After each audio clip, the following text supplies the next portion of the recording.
Hello Tech Explorers! Today, I'm going to teach you how to create a dice on the Maker board, in which the randomly selected dice number will be displayed on the LED of the Maker board.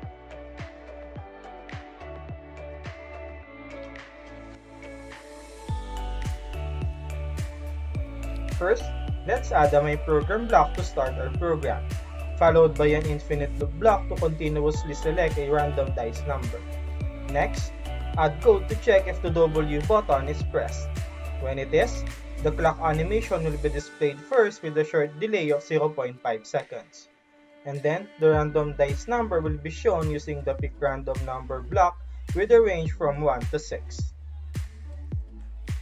Our program is now complete. It's now time to test it.